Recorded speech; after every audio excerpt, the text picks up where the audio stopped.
Hello, everyone. Welcome to another episode of the Far East Times. I'm joined today with Antony Loewenstein and Ahmed Moor, as well as with my co-host Daniel Kurt.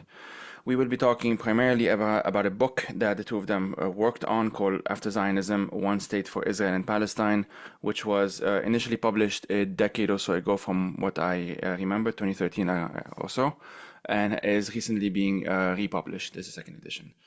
We'll talk about that. I'm also curious about the timeline since obviously a lot of things have changed since 2013. But before we kind of get into it, let's start with some intros if that's okay. Ahmad, if that's okay, you can start. And then Anthony, obviously feel free to share whatever you want to share. Dana, you can also introduce yourself, although I think by now listeners know you. And then we'll take it from there. So thank you all for having us on the podcast. It's a great pleasure to be here. My name is Ahmed Moor. I'm originally Palestinian from Gaza, but now reside in Philadelphia. I'm a writer and a journalist and an activist in local political efforts here in the United States. My name's Anthony Loewenstein. Thank you also for having us.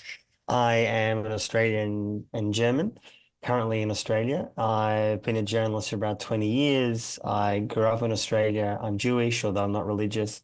I call myself a secular Jew, so I'm sometimes proud to be Jewish, which we might get into. But yeah, I've been a journalist for about 20 years, writing various books on lots of issues from Palestine to disaster capitalism to drugs to the war on terror. So all the light, fun things.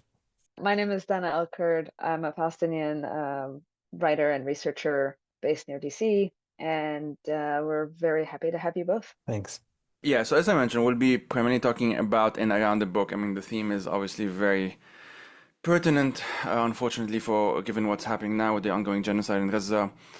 The title of the book, After Zionism, One State for Israel and Palestine, I think the way we can start it, if that's okay with everyone, is a bit of a meta question in the sense that, like, you've published this book slightly over a decade ago. Obviously, a lot has happened since, and now you're republishing it like it's a second edition. What are some thoughts around that in and of itself, given that, like, some chapters I would imagine, I've read most of them are time sensitive, others are evergreen. You know, what are some thoughts around that? Ahmed, you want to go first? Sure. Thanks, Anthony. Parts of the book are outdated only because my own thinking is outdated personally.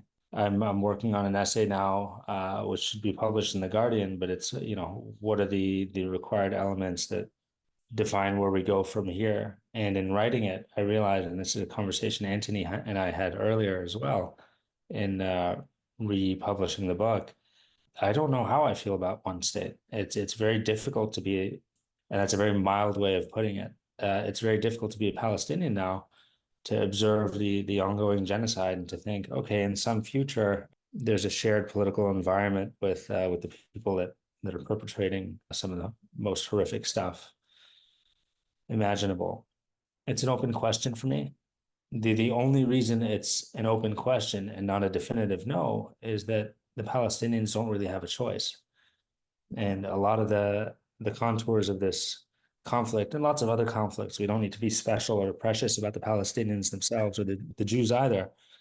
The poor people, the people who are structurally locked into this, they don't have a choice. They don't have American passports and visas to Western Europe and so on.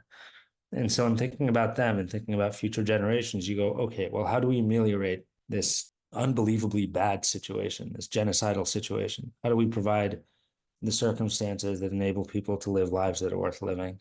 And that's why I think this question is worth grappling with today, even as that genocide unfolds. Yeah, I mean, as Ahmed said, we did have these conversations when we started talking about the possibility of doing the book again. When the book came out over 10 years ago, it was about 12 years ago, actually. The situation was obviously pretty horrible then, but clearly it's got far worse since, even before October 7, but since. I guess one of the things as someone who is Jewish, although has no desire to live in Israel, I'm not an Israeli citizen, I can absolutely understand where Ahmed is coming from. It makes so much sense. The idea of saying, can I imagine living not necessarily in the same house, but in the same country, close to, adjacent with people who have done the most horrible things imaginable to my people, in his case. And I, of course, feel that from a different perspective, which is one of profound, not just shame, but anger.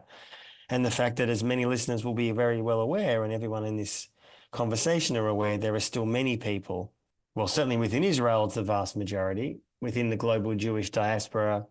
Numbers are hard to get exact, but I would still say a sizable, well, depends on the age, but a sizable proportion of Jews are not just 110% behind what Israel's doing, but, well, I guess it speaks for itself. Now, obviously, there's a younger generation coming up who have a fundamentally different view, not all. I think it's often a mistake to say that every young Jewish person in America supports Palestine, because they don't. But I think the question of what should happen to Zionism moving forward is vital, because for some Jews, and I'll finish on this point, and of course, this is not a view that I share at all, to be clear, for some Jews, very prominent Jews and less prominent Jews, including people that my family know, Israel's become even more essential in their mind since October 7. They, of course, ignore the last 8 months and the genocide and the violence and the horrific awfulness on Palestinians. They're focusing on October 7. So that conversation on one level within the Palestinian community and the Jewish community, which in many ways should be joined, in some ways are happening separately, I would say, still. I think that's necessary, but also in the end, it's an unavoidable reality of having to have that conversation together. I don't think everyone has to agree and have a group hug. I don't mean that for a second. But put it this way, if I was a Palestinian, I would feel exactly what Ahmed just said. And I'm not Palestinian, I'm Jewish, and I feel pretty similarly. Not necessarily about the rightness or otherwise of one state, but the idea of imagining a so-called joint future. I mean that part of it. Right now, it's very hard to imagine. But I would still argue, finally, probably unavoidable and necessary, because I don't also see a true alternative. Thank you both for that. It actually kicks off this conversation pretty well.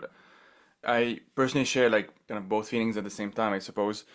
There is a kind of this politics that's already being discussed, like in the media and in Western politics in general, US politics, Israeli politics, especially, of like quote unquote the day after, right? Like to prepare for the day after, in quotation. And that's obviously very, I would explain why it's obvious for those listeners who don't know, but it's a very toxic framework, because it kind of accepts the Israeli military framework, essentially. That like we are going to do the thing that we started doing. When we are quote unquote done, whatever done looks like, we get to define what that looks like, apparently. Then we get to talk about the day after. And that's obviously in contrast with like the calls for immediate ceasefire, which has been one of the dominant main calls, of course, for like pretty much since the beginning. At the same time, and also a bit echoing what you both have said, especially like Anthony, just right now, there is a bit of a inevitability that question is gonna, it is posing itself, as in like powerful people are already talking like that, whether we personally, I clearly do not want that and I do not like it. What is to be done with that?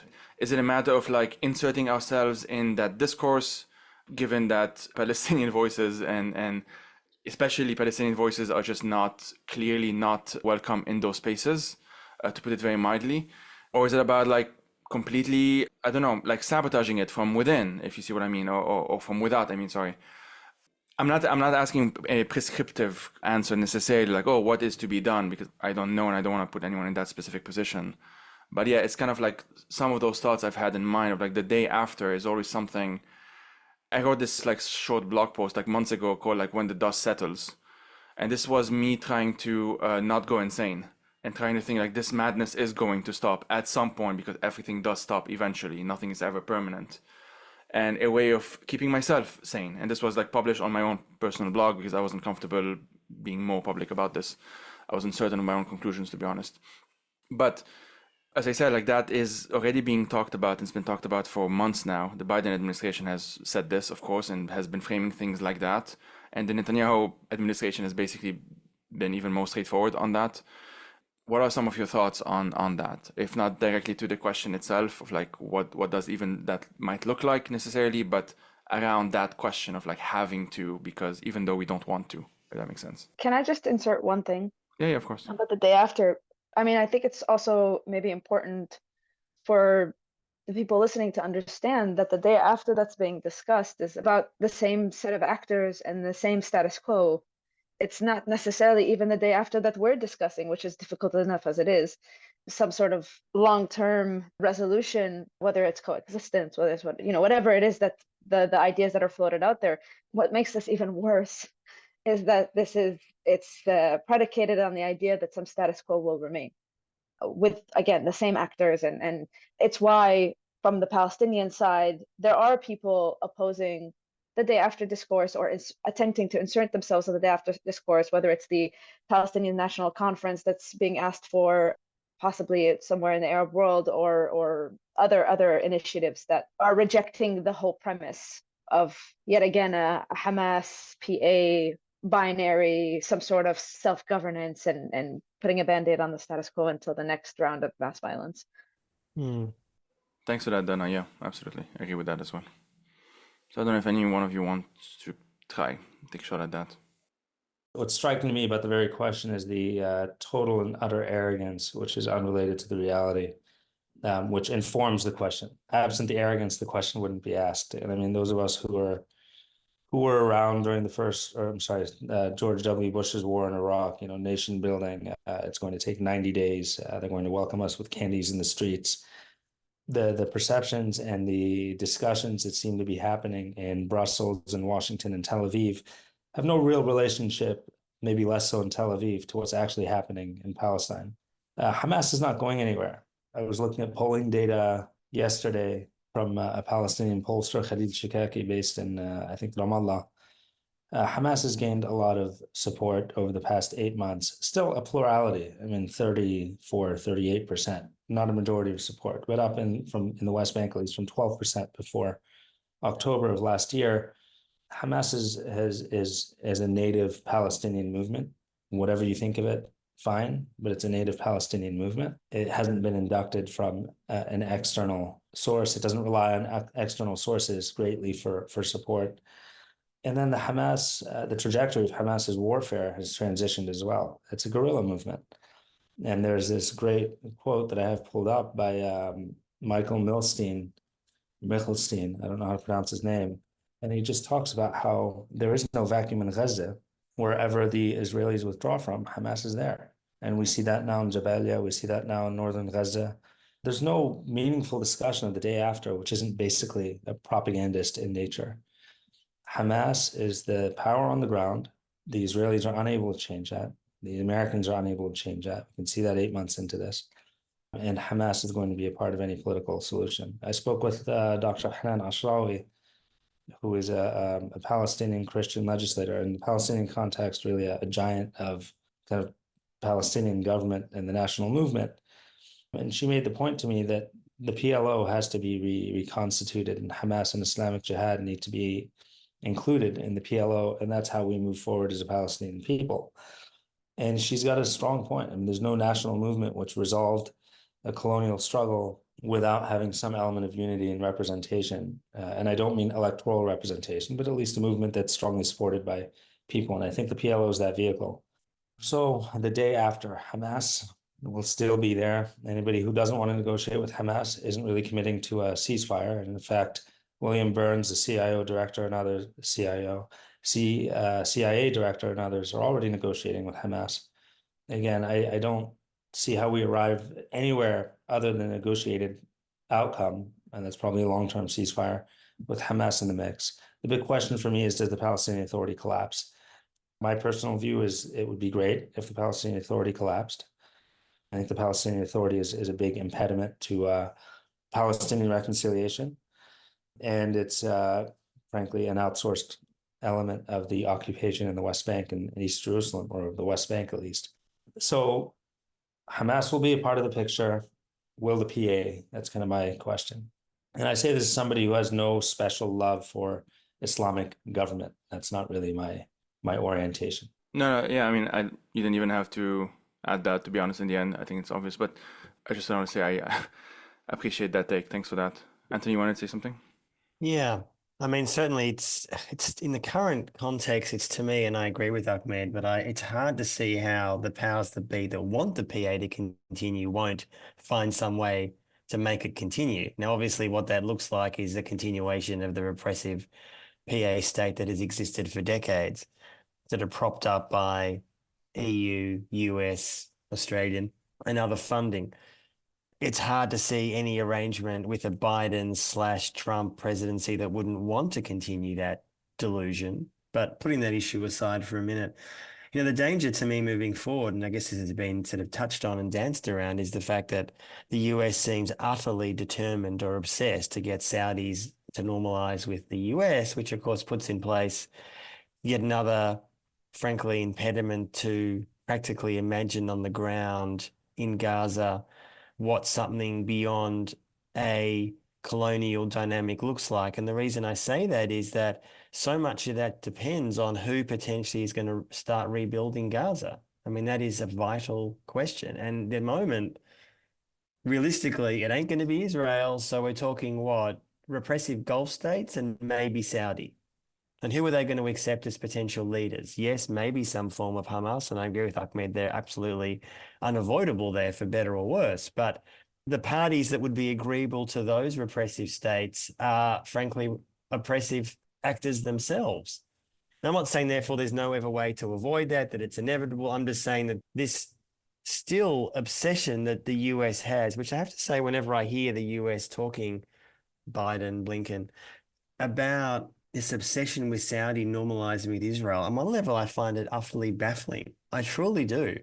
Because I sort of think in the end, who is that actually going to benefit? I mean, I know I wrote a book about this question about what the Arab states have benefited in some ways from the so-called Abraham Accords, which is massive amounts of repressive surveillance tech from Israel. Believe me, I'm well aware of what's going on here. But in this current moment, it's still hard to really see.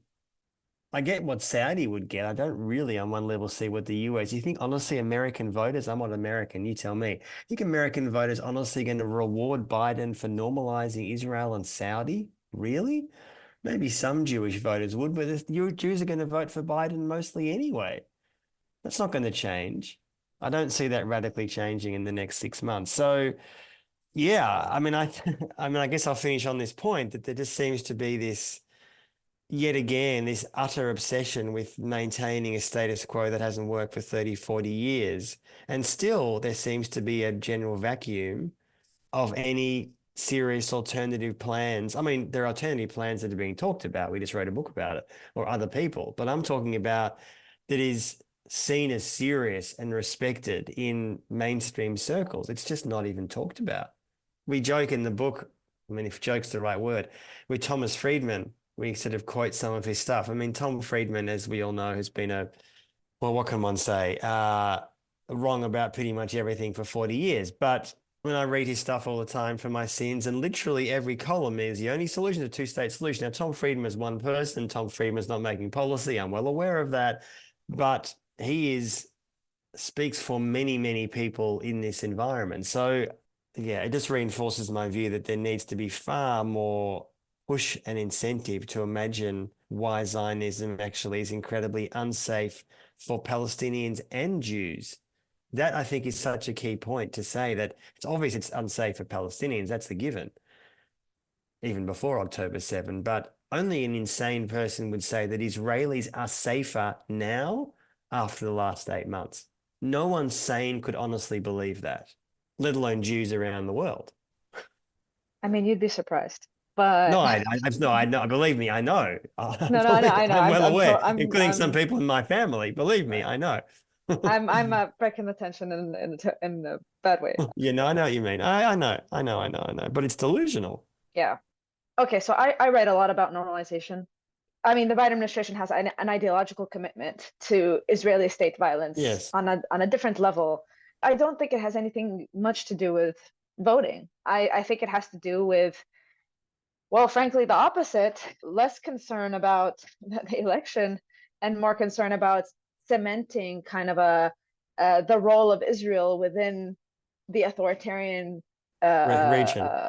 the authoritarian region, exactly. And it really reminds me of Yassin al-Haj Saleh, the Syrian theorist. He wrote back in 2011 about this kind of ideology of modernism that Arab regimes are pursuing. And I think the Americans have bought into this and encourage this and want this for the region. And he says it has three traits. First, it entirely neglects issues of values, such as freedom, equality, human dignity, and mutual respect among people, in favor of morally amorphous categories, such as secularism, enlightenment, and modernism itself. So just a quick interjection here, a lot of the discussion about Arab-Israeli normalization is about tolerance, this kind of amorphous tolerance.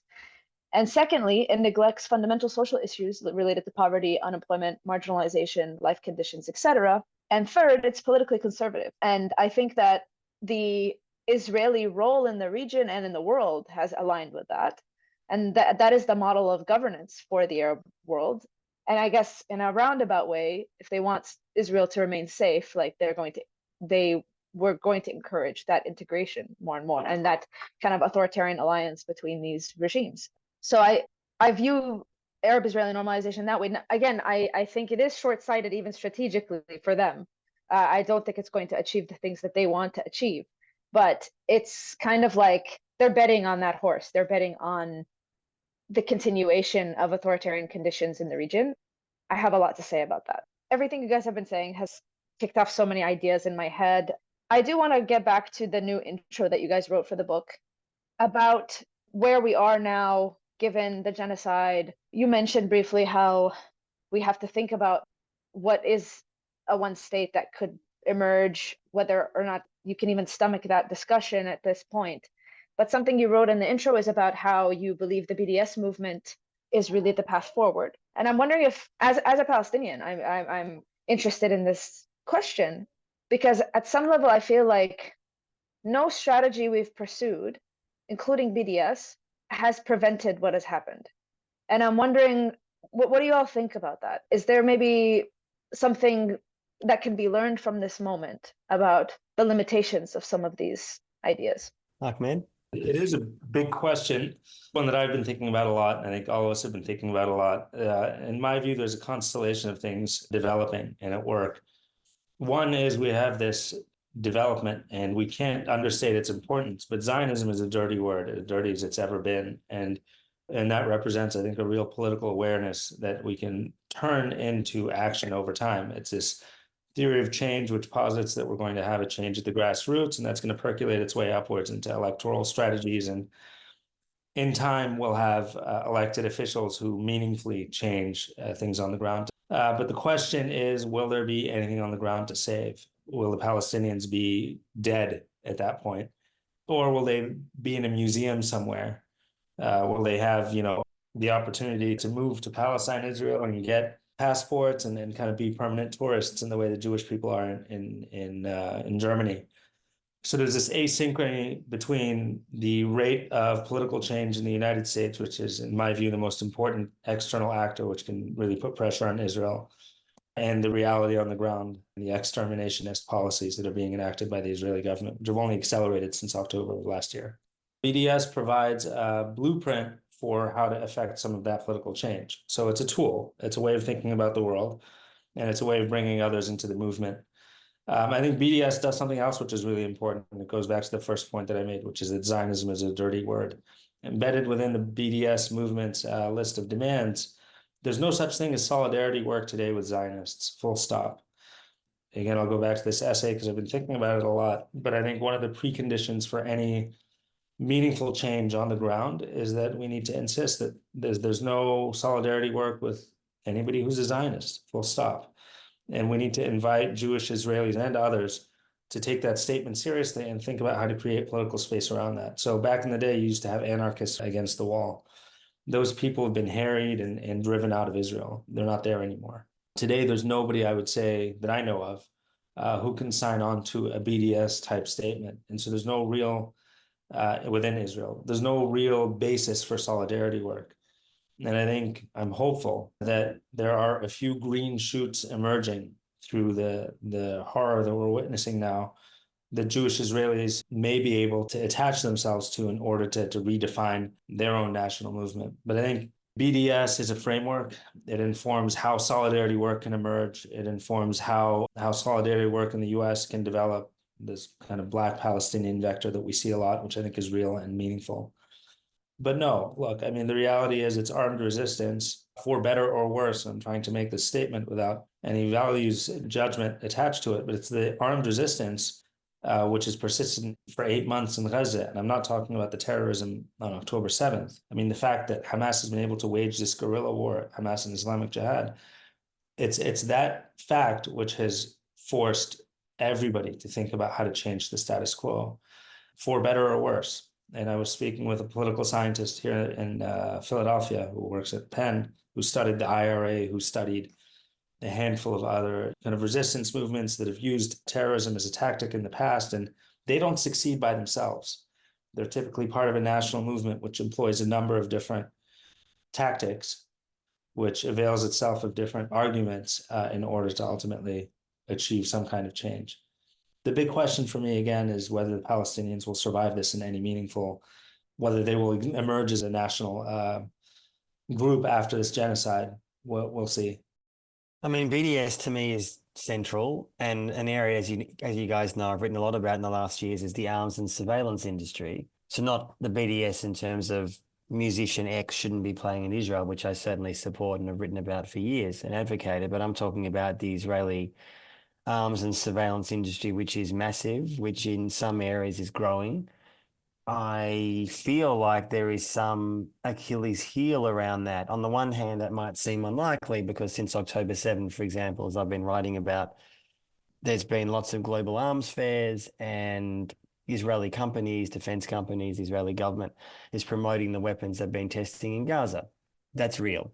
It's happening. And there are a lot of nations that look at that with a great deal of interest, but including ones that are publicly opposed to what's happening. I mean, this has been a long history that nations that talk about, again, before October 7th, who publicly have a certain view about the occupation, about Palestine, are also desperate for the most sophisticated surveillance tech that Israel's selling so they can monitor their own people. I mean, it's interesting. I note this recently, and it's hard to know this is going to be the beginning of a trend. I was pretty surprised. There's one of the world's biggest arms fairs coming up in France, and the Israeli companies and government were refused access. Now, it's one event. I'm not saying France has suddenly discovered liberation, don't get me wrong, but it's pretty surprising in a way. I mean, the argument was the organizer said, now's not really the right time. The French government's very concerned about Rafah. Okay, well, Macron, again, is hardly some great peacemaker. So again, let's take it with a grain of salt. But that to me really is a form of BDS. I mean, it is. The idea that because the Israeli economy has taken a hit, not surprising, the war is ongoing, the defense and surveillance sector is an Achilles heel, arguably more than the cultural sector. The cultural sector brings in less money. It obviously gives Israel so-called legitimacy if Taylor Swift appears there next week. I understand that. But in terms of the arms industry and surveillance industry, that's what's bringing in the huge dollars. If there's a way to pressure, which there is increasingly, investment firms that are backing Elbit, just I guess finally, in the last few weeks, two major banks have massively reduced their investment in Elbit Systems, Israel's biggest defense company. Now, the exact reason for that, they don't say. They talk about market forces. You never really know the real reason. I'm not saying, I think it's JP Morgan and other companies suddenly had an epiphany and realized that Elbit Systems was doing bad shit. I'm not saying that. But I think those kinds of targeting much more the arms sector is definitely an Achilles heel, which thus far, with some successes of BDS pre-October 7, way more could happen and should. Thanks for that, both of you. I was gonna bring up, when you were talking initially, I was gonna bring up the France example.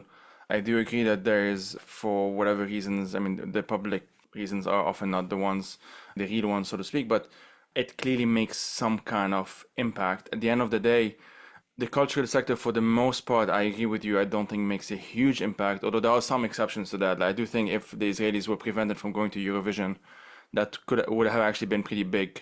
Eurovision outside of Europe doesn't matter, but in Europe is pretty massive, and Australia as well, actually. I mean, why Australia's in Eurovision, by the way, is itself insane. I don't know if people, Australia's not in Europe, but anyway, putting that issue aside, but yes. Yeah. We often wonder why it's going on there, but anyway. But that's the thing, is that, so there are some exceptions to that. We do know that, Russia being cut off of Eurovision was a big deal for Russia. They made a big fuss about it. And obviously the Israelis would have probably made an even bigger fuss about it at the time, because for one, that would also mean that they are being compared to Russia, which, politically, in terms of even the PR is not what they want. But clearly, of course, I agree with you that primarily when it comes to what might, or at least what seems to have the greatest potential, is this sort of more direct, like defense company, surveillance tech, all of that. There have been quite a few articles recently In addition to the one of the big ones recently, obviously the ICC chief prosecutor being threatened by the Israelis, or the previous one and the current one over the past decade or so, that's obviously made quite some waves. But also the usage of the software Pegasus, which a number of like friends and acquaintances and colleagues of mine have been the target of, even if they haven't done anything Israel specific. There could be some random, like not random, but like some relatively prominent Syrian or Saudi or actor and whatnot, because obviously that's a technology that you can buy. That seems to me important, kind of along the same lines of what you said, Ahmed, of like even the word Zionist becoming a dirty word, even as pertinently more so. I don't know, but the specific roles, like very concretely, the roles of those types of technologies that are already kind of badly seen in kind of popular culture. If they're kind of associated with very dystopian tech and all of that stuff, the Chinese social credit system, that sort of thing, and Black Mirror and more fictional side, that sort of thing as well. That does seem to have a bit of a chilling effect, maybe, I don't know, but it makes it very concrete. Like those stories were like within a week more or less of one another. The ICC one, the way Pegasus is being used against very different actors in different nations and so on. I wonder about that in terms of like if BDS focuses on those, for example, which to some extent many BDS folks do, what kind of impact it would do compared to focusing on the cultural sector, which again, I'm not saying not, and I try not to be prescriptive because this is just like one conversation among many that should be had. But sometimes the culture is like the shortcut. It's like the easiest one to do because it's like the one you can do via Instagram, for example, or telling a celebrity don't do this or whatnot. Which again, I'm not saying don't do that. I'm saying that sometimes it's the faster solution rather than the more maybe meaningful, slower ones that target like surveillance tech and that sort of thing. Kind of jumping off slightly of what you both said, especially what you said, Ahmad, the word Zion is becoming a dirty word. I've been thinking a lot of even the category of Zionism because in many, from my understanding, in different circles, it kind of means different things. Obviously, for like folks like us, quote unquote, it's like pretty straightforward. For many Jews, it kind of means like 10 things and nothing at the same time, or 10 plus things at the same time. And some people actually, when they say Zionism, they actually mean post-Zionism or whatever. And historically, of course, there were different movements within that word that were ultimately kind of crushed or phased out after the establishment of the state of Israel and so on. There was a recent conversation on Jewish Currents, the podcast, on the nose, on that word and its usefulness and so on. There was a disagreement between the hosts. One of them was saying he's a cultural Zionist. I believe the others were all anti-Zionist from what I remember. One was saying post-Zionist. I don't something. One was cultural Zionist. One didn't agree with any labels and thought that you should talk about the content of your political value system. Right. And then a couple said that they were anti-Zionist as a demonstration, as a signal to Palestinian allies. Right. That makes sense. Yeah. So there's a word there's an expression like a zombie category. Is that something that you two relate to? Do you think about that, or is it kind of a pointless question? I just also want to just like maybe add one amendment. Like I think the question essentially boils down to like referencing this kind of discussion within Jewish circles about can people identify as Zionists for this variety of reasons, historical connection, family, identity, whatever, and can we shift what that means for them? Or does the movement have to be explicitly anti-Zionist? I think that was the question that was being discussed on the Jewish Currents podcast and is being discussed in kind of the leftist Jewish world generally. And so I'm wondering, I mean, Ahmed, you kind of mentioned a little bit already your position, but it would be interesting to talk through that. Antony, your turn to go first. Yeah, I heard what Ahmed said before. Maybe I'm not quite so hardline about that. Maybe he wouldn't use that word. I mean, obviously, I have profound fundamental differences with people who would call themselves Zionists. And also, I'm really conscious, not in this conversation, but in general, to sort of get into the weeds here about how we define ourselves in relation to these questions when we're in the middle of just such mass, insane violence. But look, I know people who call themselves Zionists whose views on lots of things aren't that different to mine. I mean, I'm proudly anti-Zionist and have been for years. But their definition, again, without wishing to go too much into the weeds out of this, is Jews have the right to a homeland. This is what they would say. Jews have the right to a homeland and a safe space. And sure, Palestinians need to be treated equally. Okay, well, fine. But as we all know, the reality of that has been pretty clear for the last 80 years. So the idea we're going to sort of either relitigate the last 80 years or try to reimagine what the next 80 years looks like, considering what the previous 80 years has been.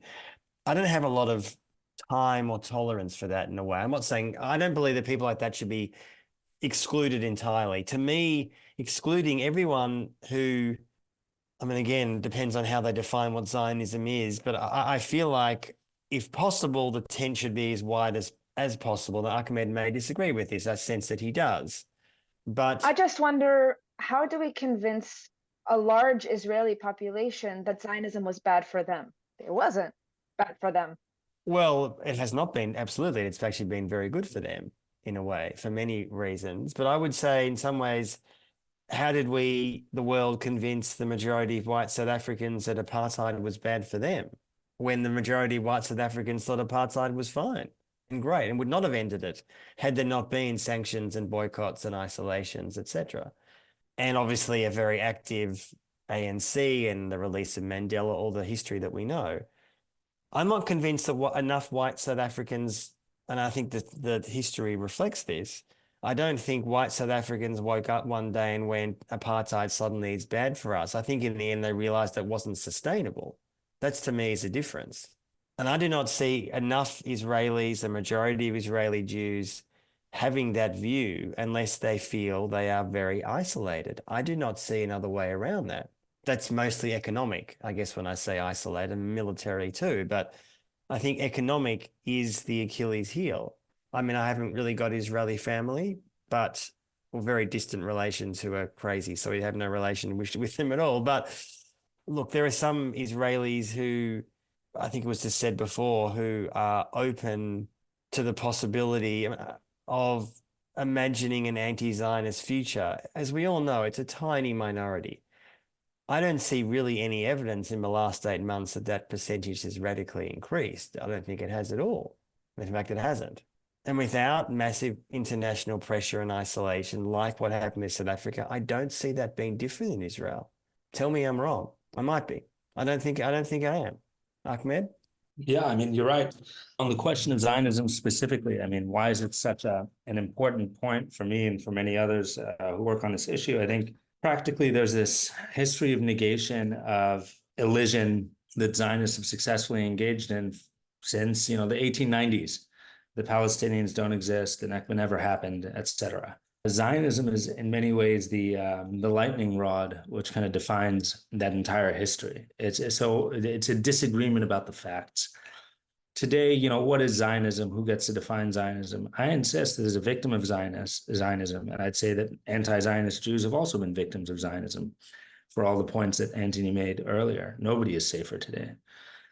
The victims of Zionism really hold the power in the conversation and the right to define terms. White nationalists or white supremacists would like to define their movement as white nationalism, no different than any other nationalism out there, Nigerian nationalism. Well, we know that's bullshit. We know that white nationalism is mainly an effort to exclude Mexican Americans and people of color and Jews and to create kind of a white city on a hill with all of those white Christian values that they hold so dear. We don't engage in that silly conversation. It's not meaningful. Similar situation, I'd say, with Zionism. I reject the idea of cultural Zionism. I reject the idea of cultural whiteness. It's not really a relationship that I seek to cultivate. I don't see how I can, given the difference in values, with people who espouse that point of view.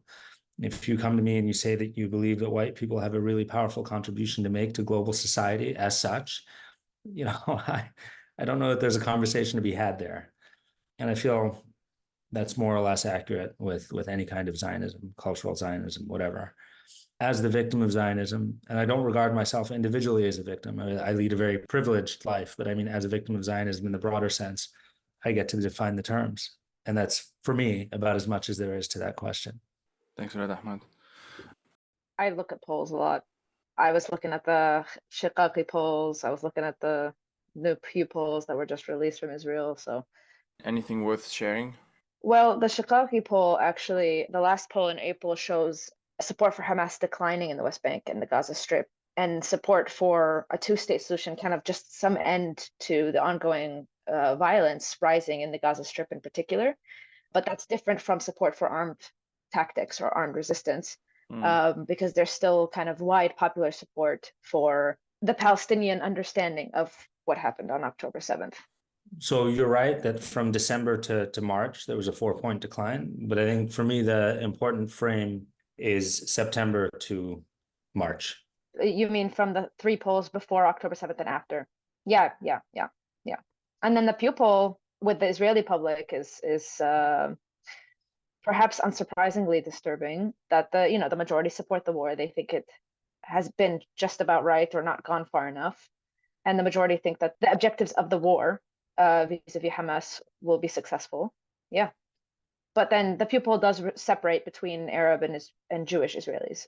And so there's obviously huge differences there. That being said, unless the two of you have like anything to add, of course, please feel free. Otherwise, I know Dana also joins me, like thanking you both for joining us today and for everything that you do.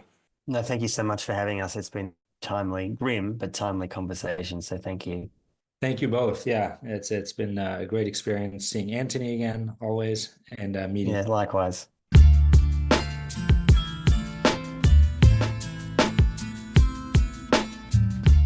This has been another episode of the Far East Times. If you like this podcast, please consider leaving a 5-star rating or review on whatever podcast app you're listening to this on. The Far East Times is a media ecosystem based in the periphery that supports a bunch of media projects, including this one.